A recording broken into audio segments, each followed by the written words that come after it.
Foi.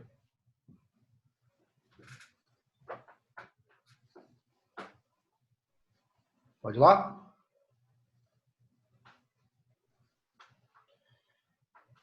Sejam muito bem-vindos a mais um vídeo do nosso canal, Da Porta para Fora. Eu estou aqui com meu amigo Christian Souto, meu amigo Bruno Horta. Mas antes da gente iniciar todo esse bate-papo aqui desse dia, eu quero pedir a vocês para vocês se inscreverem no nosso canal, mesmo que você esteja de passagem aqui pelo nosso canal, se inscreva no nosso canal, assine as notificações aqui para você receber, porque nós vamos colocar pelo menos 2 vídeos por semana e, dependendo da situação, até mais. Então eu peço que vocês aqui então se inscrevam, certo? E assine as notificações, é muito importante isso. E sigam também a gente no Facebook, Da Porta para Fora. Bom, semana movimentada. Essa semana, como todos sabem, caiu mais um ministro. E se cair outro, já pode pedir música no Fantástico, né?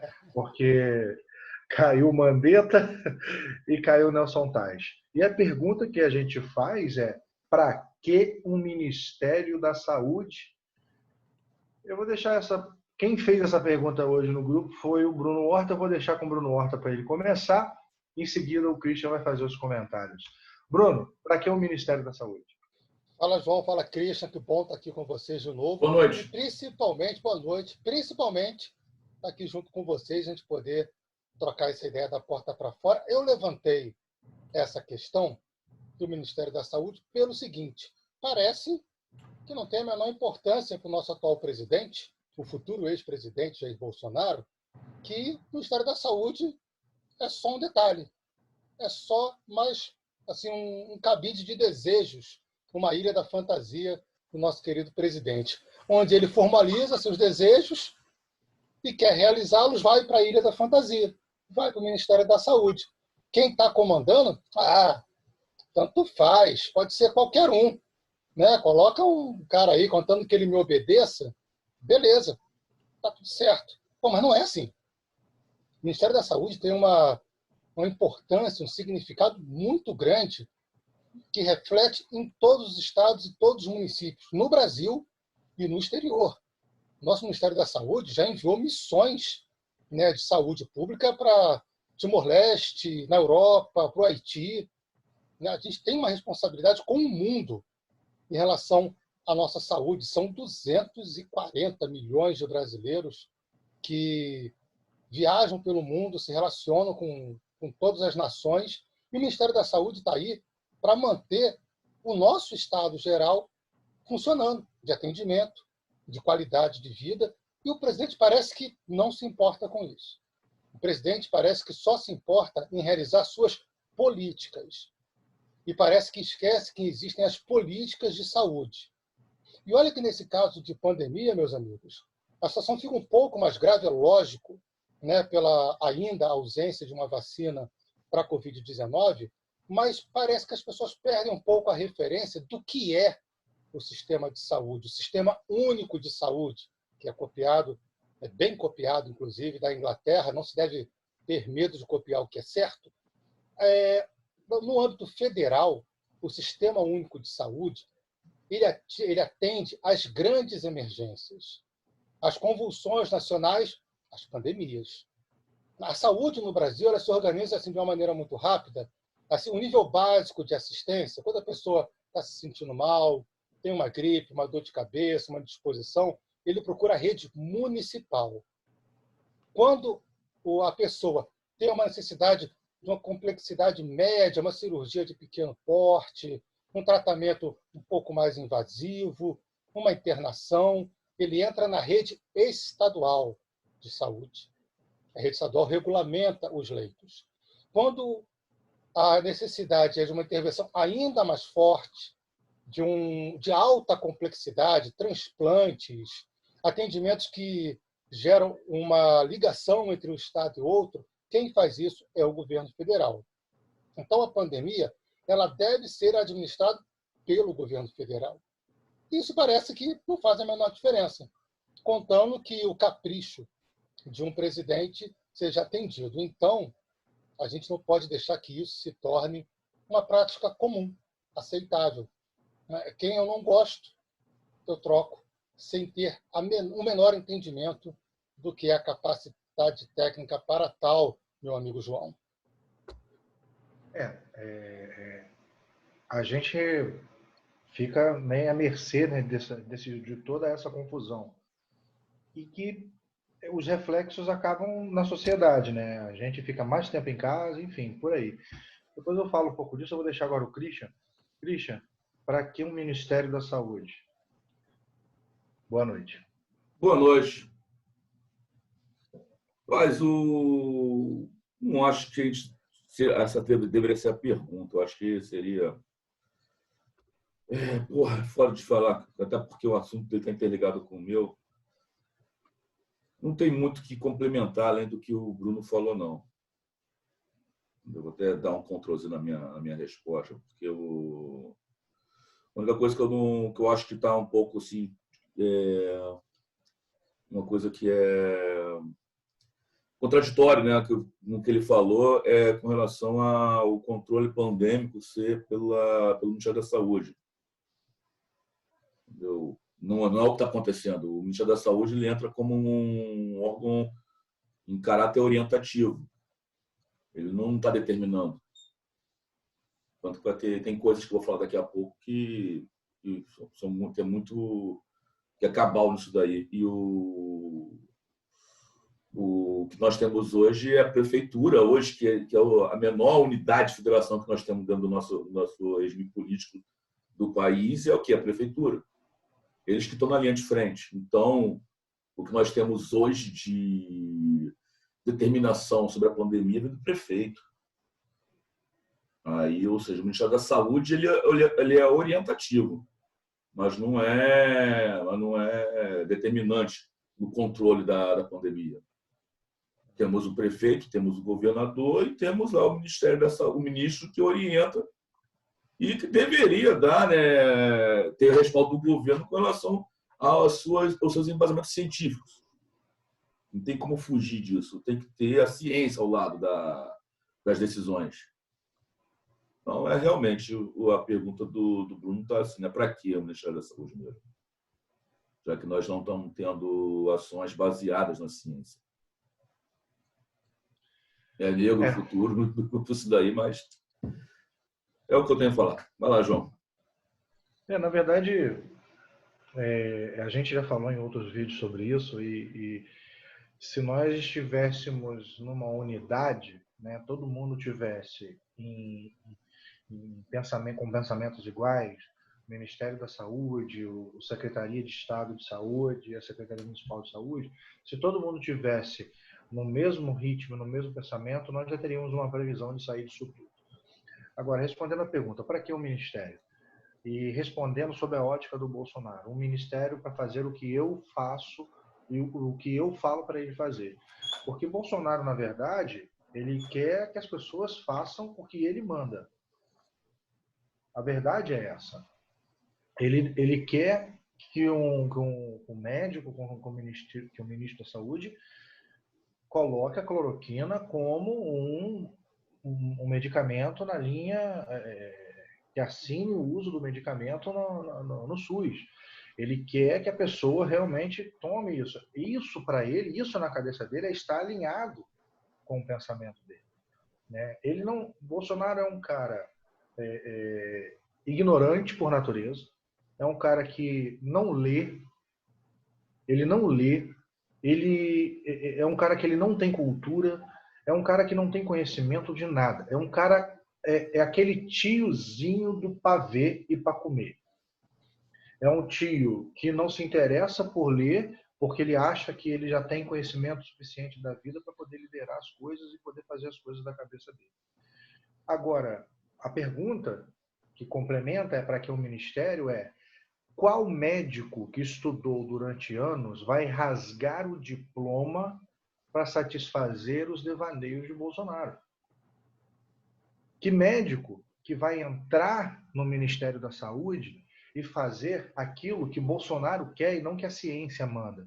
Né? Essa é uma também das perguntas que complementa isso que o Bruno falou. Agora, sob uma ótica geral, a gente não precisa do Ministério da Saúde. Só precisamos do Ministério da Saúde para comprar respiradores, EPIs e testes. Porque até então, a única coisa que o Ministério vem fazendo é coletiva diária para poder falar dos números. A única coisa que o Ministério da Saúde está fazendo efetivamente, diariamente, que eu vejo é isso. Então, assim, não vejo nenhuma diretriz nova, eu não vi nada que possa dar uma segurança para todos no país. Porque se o governo federal entra e começa, olha, vamos fazer assim, olha, lockdown lá na cidade, lockdown lá no estado tal. Se o governo federal toma as rédeas da situação, eu acho que a gente estaria numa posição muito melhor. E aí é o que o Christian falou, hoje a gente está mais restrito à prefeitura. Eu sigo o que o prefeito da minha cidade, eu moro aí na cidade de Macaé, então eu sigo o que o prefeito de Macaé fala. E graças a Deus, ele é médico e vem fazendo um ótimo trabalho na frente, na condução disso tudo. E a gente fica na expectativa, né, de que o Ministério da Saúde se encontre e que tome as rédeas da situação, né? Porque acho que nós já estamos chegando num grau de exaustão muito grande com tudo. Tanto com brigas do governo, pauta é o que não vai faltar. O Christian já falou isso em outros vídeos. Se depender do governo federal, pauta não vai faltar, né, Christian? A imprensa não vai quebrar. A imprensa nunca vai quebrar. A verdade é essa. Bom, mas é isso que eu acho, gente. A próxima pauta tem a ver também com o Ministério da Saúde, porque esse foi o assunto da semana, acredito eu, né? Porque em meio a uma pandemia, com mais de 200 mil casos confirmados no Brasil e 16 mil mortes, data de hoje, 17/5, vejam bem, no meio de uma pandemia, nós perdemos o segundo ministro da Saúde. O primeiro, o Mandetta, foi exonerado, né? Ele foi exonerado por Bolsonaro. E o Tais agora pediu para ser exonerado porque ele fez a escolha, como ele disse, a vida é feita de escolhas e eu escolhi sair. Na verdade, ele não quer ter a mão suja de sangue e ele está correto. Eu acho que ele realmente deveria sair, já que ele não vai com as diretrizes do governo. E, em função disso, vamos interligar hoje duas pautas. Essa pauta que o Bruno falou, que começou, que é para que o Ministério da Saúde, e a saída do ministro da Saúde, Nelson Tais. Quem está trazendo essa pauta para a gente é o Christian Souto, e eu vou jogar para ele, já que ele falou pouco na última pauta, porque ele estava, né, esperando a pauta dele para ele poder ser brilhante, Bruno. Na verdade, ele quer ser brilhante. Como sempre, como sempre. Não seria novidade nenhuma. Exatamente. Christian, saída do ministro Nelson Tais, por favor. No dia 15 de maio, o ministro da Saúde renunciou ao seu cargo, Nelson Tais. Ele veio com um discurso, no mínimo, contraditório. E está curioso. Ele afirmou que assumiu a posição lá, o cargo, não pelo cargo, mas sim para ajudar o país. Diz que, inclusive, era um sonho dele assumir tal pasta, que ele não se sentiria realizado como profissional caso isso não acontecesse. Só que depois de 28 dias, o cara sai sem falar nada que tivesse motivado. O que motivou um cara que estava tão entusiasmado, né, pelo que ele falou, por assumir tal pasta, e ele sai sem falar nada. Nem no Twitter dele, você vai no Twitter dele, ele não fala uma vírgula. Só deixa a gente dentro do campo da imaginação, né? No campo das teorias. E fala sobre as ingerências que o chefe dele cometeu, que a gente acha que tudo isso gerou uma queda de dominós até chegar na saída dele. Né? Nós temos aqui, eu tenho aqui 3 motivos aqui que foram cabais, né? Que foi a adição de profissionais no quadro das funções essenciais, sem o conhecimento dele, a forçação de barra para a flexibilização do isolamento social, sendo que o Tait não era a favor dessa flexibilização.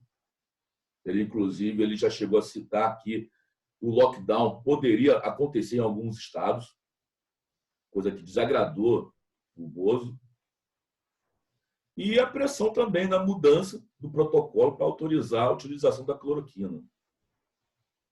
Coisa também que ele também era contra. Não temos estudos científicos que comprovem que a cloroquina é um remédio eficaz para a Covid.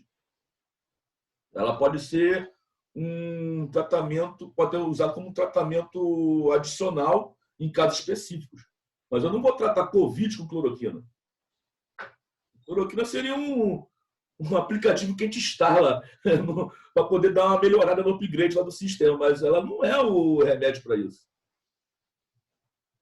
E a gente vê que a primeira ingerência que foi tomada pelo nosso presidente aí do lance da adição das categorias de salão de beleza, academias e barbearias dentro das funções essenciais.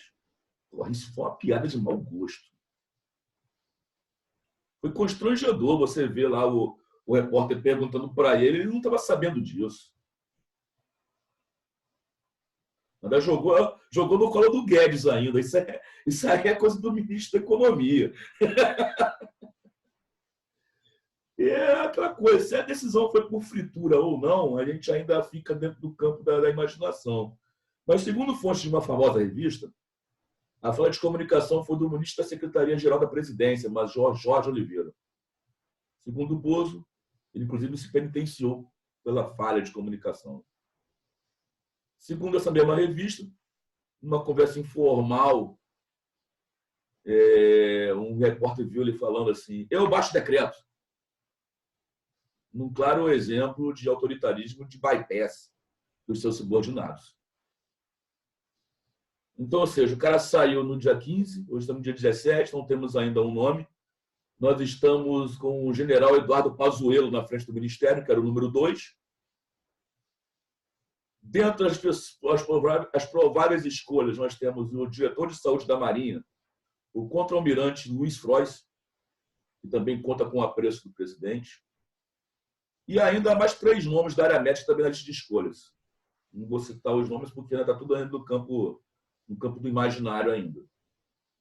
Mas só tem só uma certeza com isso, que qualquer um que for entrar ali vai ter que aceitar a flexibilização do isolamento e aprovar o uso da cloroquina. Isso já não estiver rolando, acontecendo e sendo executado pelo ministro interino. Eu acho que deve ser mais provável. Quem entrar agora, ele corre o risco da cloroquina dele não ser aprovada. Como o número 2 é um general e que está acostumado a cumprir ordens, é bem provável que ele faça isso. Só não sei se ele tem poder, envergadura política para isso. Mas está com o Bozo, né? É fogo. Agora tem uma coisa que também me chamou a atenção antes de fazer a pauta que surgiu aqui, né? Que o Tait, antes de sair do Ministério, ele estava sendo investigado pelo TCU. Eles só investigam uma compra de 80 milhões de aventais ao custo de 912 milhões de reais. O TCU está questionando a contratação porque ela não especifica o dimensionamento do quantitativo e nem de quais seriam os locais beneficiados com isso. Está uma investigação também correndo por conta do preço de cada avental, que está em R$ 11,40. Parece que na matéria diz que não há um estudo sobre o valor adequado dos materiais. O que a gente pressupõe é que não teve licitação, até porque estamos no estado de calamidade. Não sei se o estado de calamidade é federal, mas se você contar em estado de calamidade, você não abre concorrência para a licitação, você contrata alguém. E 902 milhões de reais na conta de um fornecedor só realmente chama muita atenção. Bom, no mais, era isso que eu queria dizer, né? Que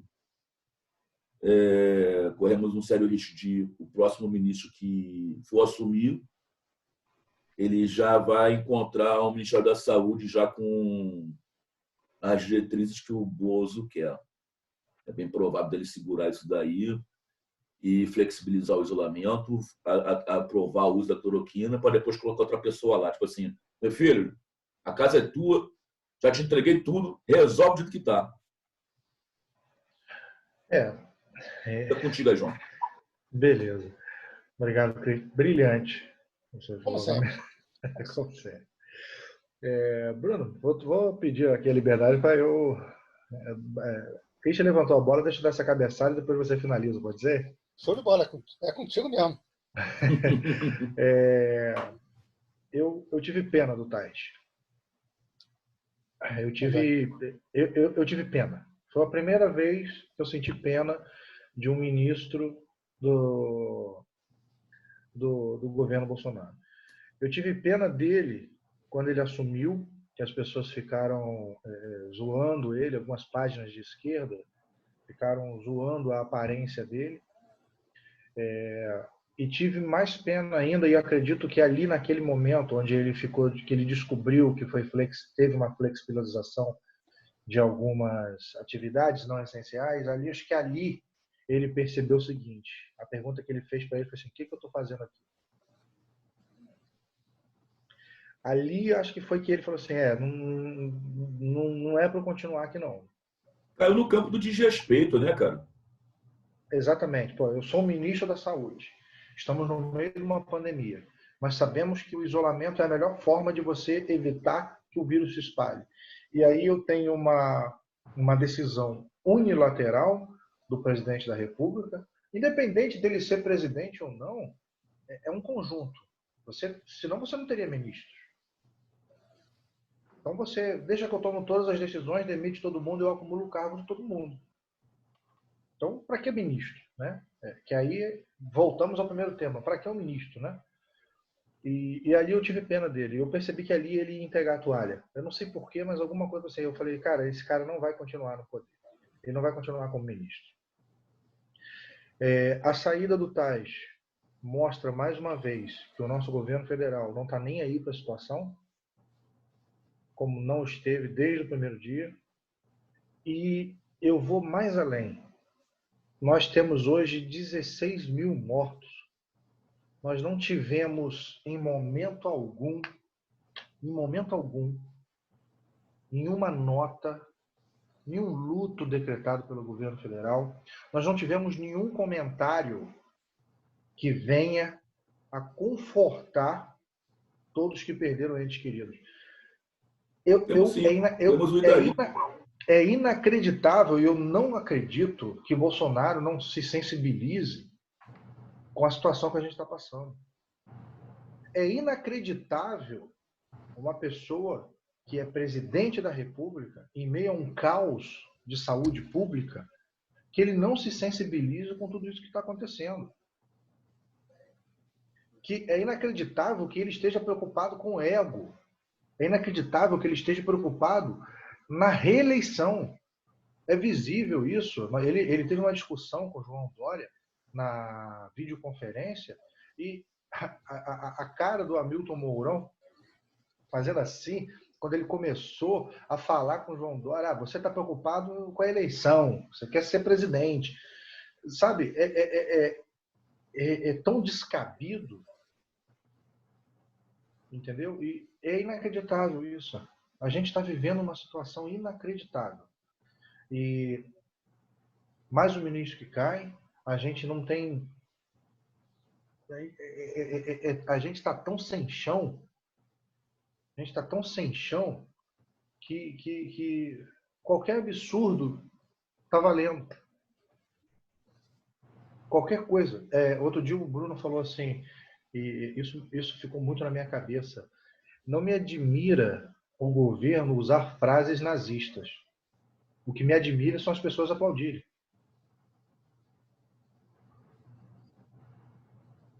Sabe? Não me admira o cara usar. Já é esperado ser dessa forma, vindo de um governo como esse. Agora, outra coisa que eu acho inacreditável, é tanta coisa inacreditável que parece que a gente está vivendo no multiverso do Homem-Aranha. Vários universos paralelos, sabe? É muita loucura. As Forças Armadas. Bolsonaro está rasgando as Forças Armadas, está botando as Forças Armadas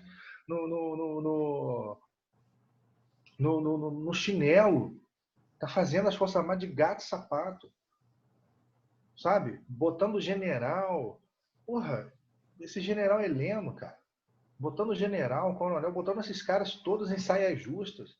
É inacreditável que as Forças Armadas e que o Exército, que essas pessoas ainda estejam do lado de um cara como Bolsonaro. Porque, na minha concepção, se eles estão preocupados realmente com o Brasil, se eles querem defender e proteger a nação, como eles falam, eles alegam e batem no peito que estão aqui para isso, eles estão do lado errado, infelizmente. Eu só espero que o próximo ministro da Saúde, caso a gente venha a ter um, porque acho que não está fazendo falta, caso a gente venha a ter, ele seja um pouco mais humano, não que os outros não tenham sido, mas além de humano, ele enfrente e bata mais de frente com o Bolsonaro. Para Vai cair. finalizar, vai cair, mas vai fazer exatamente o que o Taishi não fez. O Taishi, ele foi um gentleman, porque ele saiu, não fez um alvoroço. Você falou, Christian, que ele não disse, ele não especulou, a gente fica só na cabeça, a gente está imaginando. Mas eu acho que ele foi o único ato que ele poderia ter feito de, como é que eu vou dizer? De, tipo assim, não é hora para isso. Não é hora para poder criar estardalhaço, porque o foco tem que ser a pandemia. Eu acho que a saída dele calado pela porta dos fundos, né? Eu acho que diz bem isso, do tipo, olha, não é hora de falar isso, tem que focar na pandemia, porque se ele colocasse e falasse que estava sofrendo pressão, aquele negócio todo, ia ser um prato cheio para a imprensa que ia durar aí um mês falando sobre isso. Você viu o semblante dele, cara, no discurso da renúncia dele? E? A cara dele estava com outro semblante, parecia que estava aliviado. Ele, quando ele assumiu, desde que ele assumiu até chegar o dia que ele saiu, ele estava sempre com aquela expressão pesada, aquela cara de velório. No dia que ele saiu, ele estava com uma cara assim, parecia que estava de bem com a vida. Não é fácil, não é fácil. Não é fácil. Bruno, finaliza pra gente. Amigos, é evidente que todo mundo errou e todos saíram perdendo na situação do Nelson Tait. Evidente. Não é possível. Qualquer pessoa que administra qualquer loja com 2 funcionários, você que é o patrão e mais um, antes de você contratar, você vai botar a pessoa do seu lado e perguntar: como é que você faz isso aqui? Ah, eu faço isso aqui do jeito A. Ah, mas eu quero que faça do jeito B. Não. Eu só faço do jeito A. Então você não serve para mim. É inadmissível, é impensável que o presidente não tenha parado com o Nelson e perguntado para ele se ele está alinhado com o governo. E é impossível que o Nelson Tait não tenha falado para o presidente que ele iria trabalhar de tal forma. O Tait, meus amigos, é uma figura consagrada no meio médico, no ramo da oncologia. Consagrado. Tudo bem que se você querer participar de um governo, né, para ajudar as pessoas, ok. Mas o currículo acadêmico dele é excelente. A conversa aconteceu. Tanto aconteceu que o motivo da saída do Mandetta foi por não colocar a cloroquina como prioridade e não aliviar as medidas de isolamento. É inconcebível, é impossível que o Bolsonaro e o Tait não tenham conversado sobre isso antes dele assumir o governo, o governo do Ministério da Saúde. É impossível que eles não tenham conversado sobre isso. Sai queimado o Tait sai um pouco menos, mas sai queimado. Ele não entrou nessa por dinheiro, ele não precisa de R$30 mil por mês. Ele tem uma carreira. O Tait não sai de casa por 30 mil para fazer um procedimento cirúrgico. Não sai. Vão ligar para ele, Tait, estou precisando fazer aqui uma intervenção oncológica, vai pagar 20 mil. Ali, não vou querer não, 20 mil para sair de casa eu não saio. Ele é nesse nível. Ele trabalha com alto nível, com altos valores. O ramo da oncologia particular é um ramo milionário. As consultas e as operações, os procedimentos são caríssimos. Um cirurgião oncológico ele recebe muitíssimo bem, muitíssimo. Ele entrou nessa realmente pela ideologia de trazer um país melhor, uma política melhor de saúde. Ou por aspirações políticas também. Eu não acredito na aspiração política. O Mandetta, sim, deputado e tal. O Tite, não. O Tite não entrou. Não acredito. Não posso botar a mão no fogo que eu corro o risco de virar churrasco. Eu também eu não pensei por essa ótica do Cris que você falou agora, não. Eu não tenho essa aspirações políticas, não. Acho que foi mais ideológica mesmo. Eu acho que foi, sim. Eu acho que ele quis entrar para contribuir no sistema Sei de lá, saúde. cara, eu sempre acho que é uma máxima que eu sempre carrego comigo. Não existe almoço grátis. Entendeu? Alguma coisa ele queria ali. Acho que se fritar, ele sabia que seria fritado. Isso aí era evidente. Se houve mesmo essa conversa aí que o Bruno está citando aí, e ele aceitou, então, porra, ele estava indo contra os princípios médicos dele. Não contra os princípios médicos. O médico dele, alguma coisa ali estava almejando para poder aguentar aquilo ali. Eu acho que ele foi pelo médico, sim, Christian, porque ele foi para implementar uma política de ação. Ele foi para isso, ele não foi pelo dinheiro. E o seguinte, perde o governo, que perdeu aí 28, 32 dias sem uma ação, perde o Tite, porque ficou fora do seu ramo e sai um pouco desgastado, e perdemos todos nós. E ficamos sem uma política séria, efetiva, de combate à Covid-19. Para fechar esse círculo que nós passamos aqui, 2 dias, vamos para o 3º dia de um Ministério da Saúde sem um ministro. Então, para que um Ministério da Saúde, né, João? Para que um Ministério da Saúde? Obrigado, Bruno. Obrigado, Christian. Vamos para o próximo tema, que também está dentro da pandemia, é um tema que eu estou trazendo. Empresários e pandemia. Bom, como vocês sabem, todo mundo está sendo afetado por isso e os empresários também estão sendo afetados por isso. O Christian falou no último vídeo, né? Eu sou empresário, eu tive aí uma queda de 80% na minha arrecadação. Caramba. E tivemos que refazer todo o nosso toda a nossa vida aqui. Tivemos que refazer tudo. Então a gente está pagando as contas operacionais e deixando e analisando cada conta para poder manter assim os empregos e os salários. Só para deixar bem claro aqui, mesmo vendo toda essa situação, eu não sou contra o isolamento, acho que tem que ser feito o isolamento, é a única maneira de todos sairmos com vida, né, e com saúde disso tudo, né? Mas também precisamos olhar um pouco para a situação. Só que quando a gente olha para a situação como um todo, né, às vezes dá a impressão que nós somos pessoas frias, né, que nós estamos falando de números. Mas não é essa a minha intenção, não é essa a minha visão. Eu vou falar alguns dados aqui, aproveitar que a gente está com um tempinho, já que os outros temas foram bem curtos. O setor de serviço encolheu 6,9% no mês de março.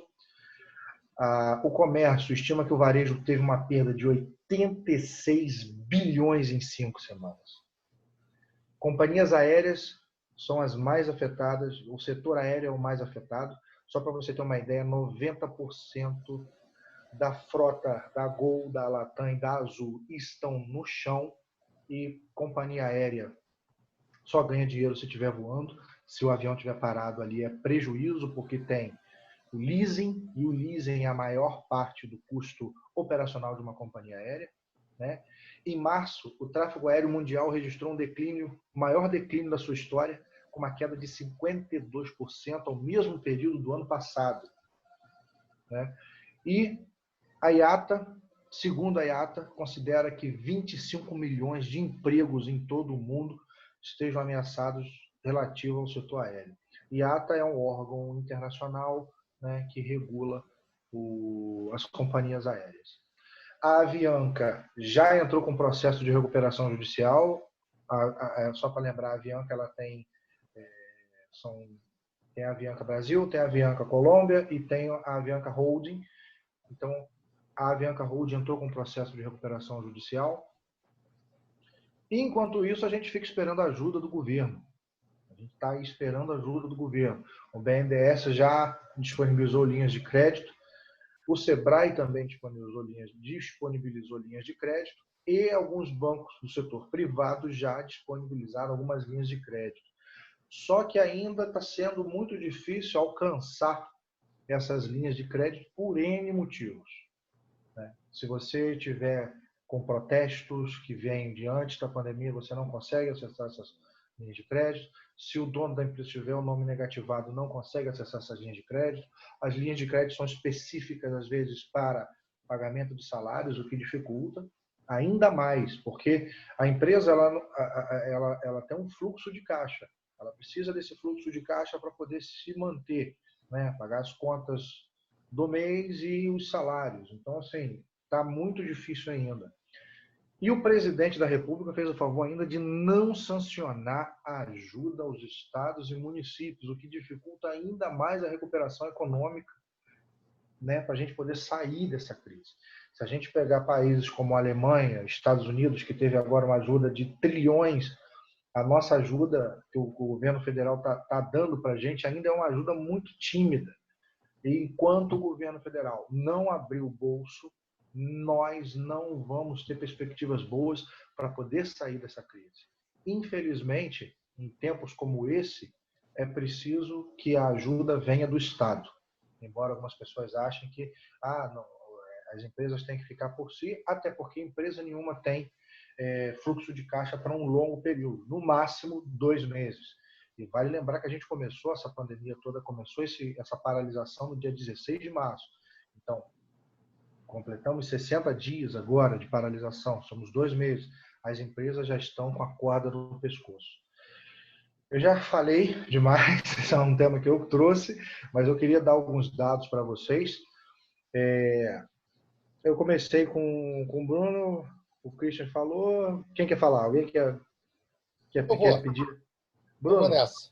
Vai lá. Vou nessa porque as pessoas acabam colocando isso numa disputa que parece o clássico Fla-Flu, né? Se você é a favor de um, você é contra de outro. Exatamente. Ninguém aqui é insensível que passa o pequeno, o micro, o médio ou o grande empresário. Não, de forma alguma. Temos certeza que a situação é muito grave, que a situação é muito difícil. Eu vejo comentários em redes sociais de que o CNPJ pode morrer, o CPF não pode morrer. É uma lógica tão pequena, tão minimalista, né? Parece tão assim, ou ele ou eu, que a gente precisa passar para o próximo nível. A gente precisa entender que as coisas precisam coexistir, elas precisam funcionar dentro do mesmo espaço.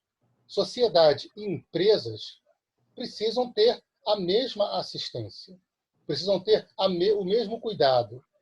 Governo federal, estadual, bancos, eles precisam tratar tanto da saúde financeira das empresas quanto da saúde financeira das pessoas.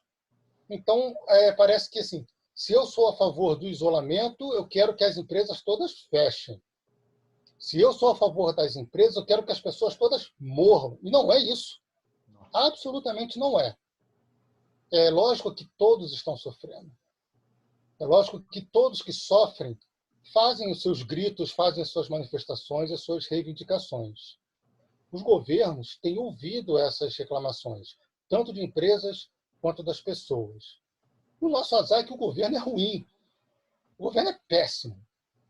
A nível estadual, federal e municipal. É muito ruim. É desorganizado. Não tem método. Sofrem pessoas e sofrem as empresas. Seria tão importante que existissem linhas de auxílio direto, de colocar dinheiro na mão das pessoas e dinheiro na conta das empresas, e eles pudessem, de uma forma ou de outra, depois transformar esse dinheiro que recebeu em um ativo circulante, em dinheiro de fato, fazendo a economia se movimentar. Mas a gente corre o risco de acontecer o que aconteceu em 1930, quando o governo foi salvar algumas empresas, colocando dinheiro na conta, os empresários botavam o dinheiro na mala, fechavam e sumia do país com o dinheiro. Então, tudo precisa de regra, tudo precisa de ordenamento, mas o grande problema, meus amigos, para finalizar, é que a gente não tem quem coloque as regras em prática. Exatamente. Infelizmente, e você falou, bota o dinheiro na mala, fecha e vai embora. Tem muita empresa que tem condições de manter seus funcionários e estão demitindo, infelizmente. Eu ainda estou segurando, não sei até quando eu vou conseguir segurar, mas enquanto eu conseguir, eu vou manter, né, tudo funcionando, né, normalmente. O Christian já teve empresa, o Christian ele já teve essa experiência, né, Christian? Sabe como que funciona isso? Hoje ele não é mais empresário, mas tem uma alma de empresário, alma de empreendedor e sente um pouco na pele também, né, Christian, de tudo isso está passando, porque a sua empresa está numa sinuca de bico também, né? Fala um pouco para a gente. Eu trabalho na construção civil e o que acontece? A gente vai poder realizar coisas, eu tenho que comprar coisas, tem que comprar material. Essa compra de material é cara. Então, estou com uma obra para fazer de estrutura metálica, eu tenho que é uma fase que é terceirizada, então eu tenho que contratar um cara para fabricar a estrutura metálica, para montar. Então, ou seja, você tem que dar um sinal, porque o cara tem que comprar material e tal, e você fica naquela coisa, pô, será que vale a pena gastar uma grana tão alta num mercado que pode ser que amanhã eu tenha um lockdown, feche tudo, amanhã pode ser que todo mundo esteja doente. Então, todo negócio que você tem que fazer, toda operação financeira, envolve muito neurônio queimado. É difícil. Não só a minha empresa, porque, por exemplo, na empresa que eu trabalho, a gente não tem as obras não são o que a gente chama de UN, unidade de negócios. Na área de engenharia, algumas empresas grandonas, como a Odebrecht, OAS, elas trabalham dessa forma. Cada obra, cada projeto é uma UN. Aquela UN é independente, ela se sustenta, autossustentável. Tem só uma sede lá que aluga os equipamentos para ela, fornece diretrizes de tecnologia de como é que você tem que executar aquilo ali. Pronto. Outras empresas, não. No caso da minha empresa, a gente tem lá, a empresa que eu trabalho tem 28 contratos. Esses 28, uns 14 paralisaram. Então, ou seja, e como ela tem uma administração que é centralizada, né, as obras não são UNs, até porque obras públicas você não tem condições de fazer UN. Às vezes faz uma obra para a prefeitura, tu recebe daqui a 2, 3 meses. Então, você tem que ter uma obra que compensa a outra para poder tocar o negócio. Então, no caso nosso lá, ela está com algumas dificuldades. Mas é aquela coisa, a gente enverga, mas não quebra. Continue assim. Uma pergunta, Christian. Vocês têm já tem sinalização de empréstimo, ter a necessidade de pegar empréstimo, alguma coisa do tipo? Ou isso ainda não foi cogitado? Você sabe dizer? Não, não sei dizer não. Essa parte não tenho acesso. Eu só sei que a partir desse mês já começou já na empresa as reduções salariais. Infelizmente. Na verdade, toda essa parte Por enquanto está no âmbito técnico e administrativo, na parte de técnica administrativa. Na parte de MOD, de mão de obra direta, ela está preservando ainda. Aqui em Macaé, para quem não sabe, moro em Macaé, né? O Christian mora no Rio e o Bruno mora, eu não sei. Cabo Frio. Cabo Frio. O Rio de Janeiro em si, ele gira em torno de petróleo, né? E a gente já tem aí alguns sinais de que a Petrobras já está renegociando alguns contratos e até finalizando alguns contratos, né? Então, tem uma média em torno de 45 mil pessoas podem perder os seus empregos de forma direta e indiretamente por causa desses contratos que estão sendo rescindidos. Óbvio que a demanda por petróleo global diminuiu bastante, né? E isso faz com que as empresas desacelerem sua produção. Mas a gente volta tudo isso cai no colo do governo federal. Sem o governo federal e sem uma estratégia para reativação da economia, você não vai conseguir manter esses empregos, você não vai conseguir fazer com que as pessoas tenham esperança. Eu acho que a principal o principal fator que nos faz levantar todos os dias é a esperança de ter um dia melhor, de ter um futuro melhor. Acredito que isso é o que faz com que todos nós levantamos a nossa cama. Christian, quer fazer mais algum comentário? Bruno? Eu só Com queria... relação ao lockdown, vai ser uma coisa que, inevitavelmente, a gente vai ter que se acostumar a isso. A LERJ vai votar essa semana o lockdown do Rio de Janeiro. Por mais que o pessoal... É necessário ter o lockdown. Tanto que se a gente tivesse cumprido ele de forma correta, a gente já vai estar saindo dele agora.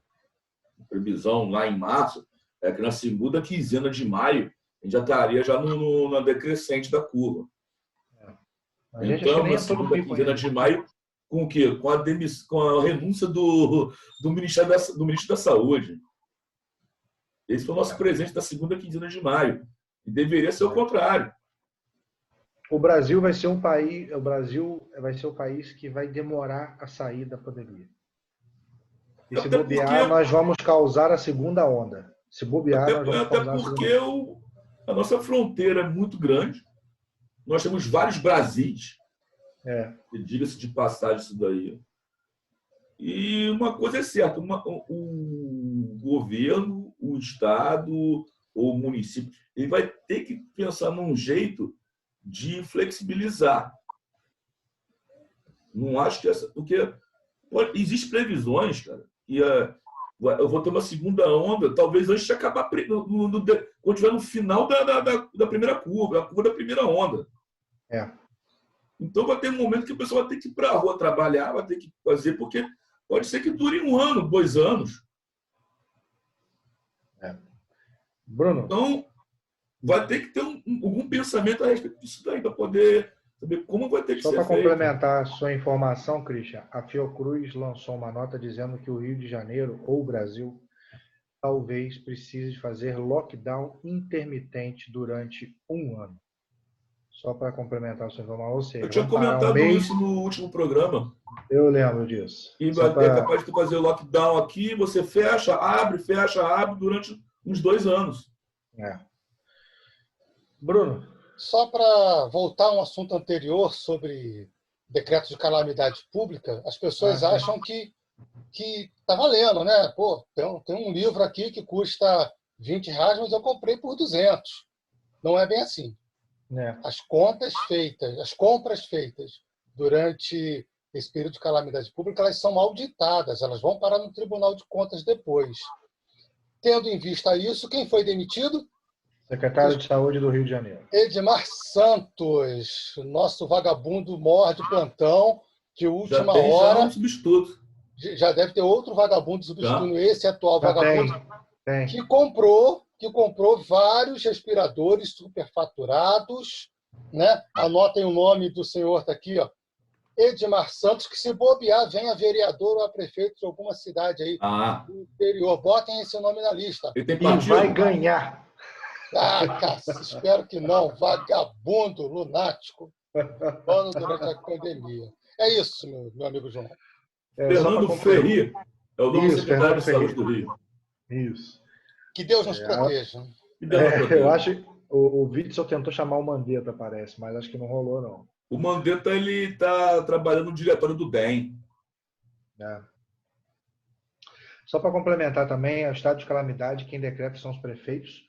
Né? O presidente pode decretar também o estado de calamidade pública, só que fica a cargo dos prefeitos. Então, por exemplo, algumas prefeituras já decretaram o estado de calamidade e outras ainda não decretaram o estado de calamidade. Né?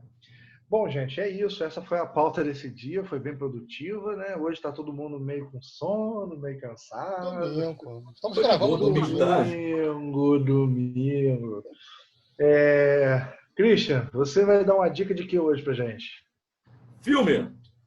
Vai falar um filme? Vai lá. Um documentário chamado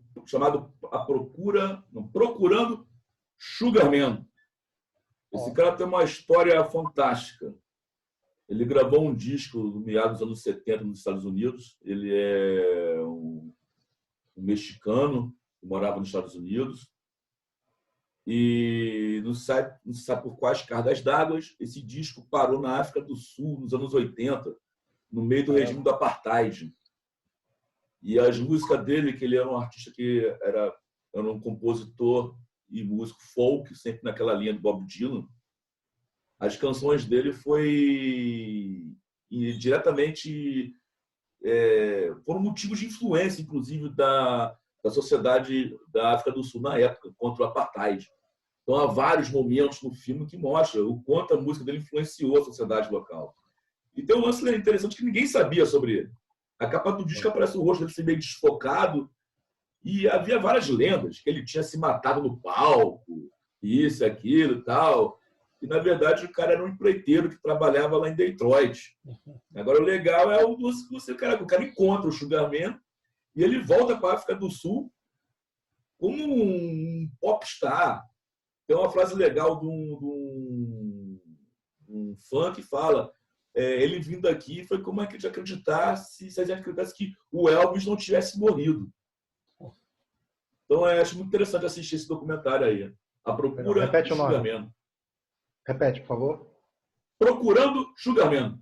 Procurando Sugarman vai estar na descrição do nosso vídeo aqui depois. E tá na Netflix? Tem, né? Não, já esteve na Netflix, hoje não está mais, não. Então... Vai ter que apelar para meios ilícitos. Nossa, isso é perigoso. Vou dar uma dica, Torrente. Para quem não conhece, Torrente. Torrente. Bruno, você comentou comigo que vai falar da dica de um livro, certo? Positivo. Tem uma dica antes, a máscara, por favor, usem máscara. Mas a dica de verdade é essa brochura. Brochura não é de brocha, é de quantidade de papel. Positivo. O livro Os Ditadores, de Richard Overy. Richard Overy é um historiador inglês fantástico, está vivo ainda, escreve ainda bastante produtivo. Ele fala especificamente de Joseph Stalin e Adolf Hitler, um ditador de direita, um ditador de esquerda, e não vou dizer que é bom, porque o livro só traz desgraça. Ele fala dos regimes, de como os regimes foram ruins, tanto caminhando pela esquerda quanto caminhando pela direita. O ruim não é a direita ou a esquerda, segundo o Richard. O ruim é você ser um ditador. Maravilha. Bom, eu vou ficar com a música hoje, embora a gente tenha a liberdade de falar, né, se eu quiser falar de um livro, de um filme, eu também posso falar, mas eu sempre gosto de destoar. Já temos 2 dicas. Eu vou mostrar aqui no Spotify, porque eu não tenho CD, mas eu tenho ouvido esse cara muito ultimamente. É um fantástico músico. E eu vou fazer o seguinte, eu vou indicar esse CD dele aqui, porque tem as melhores canções, e vou indicar o filme também, para vocês poderem ver. Ver se vai pegar aqui a câmera aqui, ó. Dá para ver? Não, tá brilhando. Tá brilhando demais, né? Tá sem foco ainda. One Night Only, Elton John, é um álbum dele ao vivo, gravado no ano 2000. Maravilhoso. Eu tenho esse CD. Maravilhoso. Tá parecendo um piano, fantástico. Assim. Isso, fantástico. Então, One Night Only, Uma Noite Apenas, né, a tradução, Elton John. E, em paralelo, né, além do documentário do Christian, vou indicar também o Rocketman, que é o filme do Elton John, que é maravilhoso, conta a história dele, vale a pena. Então você faz o seguinte, você assiste o documentário que o Christian indicou, que é Procurando Sugarman. Depois você lê o livro que o Bruno Horta indicou, que é Os Ditadores, e depois você vai ter muito tempo nessa quarentena para fazer tudo isso. Você veja o filme Rocketman e ouça a trilha sonora depois com One Night Only, que é um álbum gravado no ano 2000, ao vivo, com até participações especiais. Até Mary J. Blige está fazendo aí a última música com o Elton John. Meus amores, acabamos? É isso? É isso? Então é isso. Tá porta pra fora. É isso? Olha, aqui dentro está tudo certo. A única coisa que nos interessa é o que acontece da porta para fora. Porque da porta para dentro está tudo sob controle, né? Não. Deixa com nós. Deixa com nós. Muito obrigado, Christian Souto. Muito obrigado. Meus senhores, uma boa noite. Valeu, João. Fique em casa. Use álcool gel. Usem máscara. Só saia de casa se for necessário. Meu. Beijo do gordo. Valeu. Boa noite. Boa semana para nós. Boa noite. Boa semana. Valeu. Valeu. Isso aí, ó. O bicho nem berrou aqui para... Ele berrou uma hora aí, mas o que aconteceu? Teve uma hora que apareceu uma mensagem. Foi o quê? Aqui parece para mim, não. Deve ter sido o Bolsonaro que ouviu a gente falar.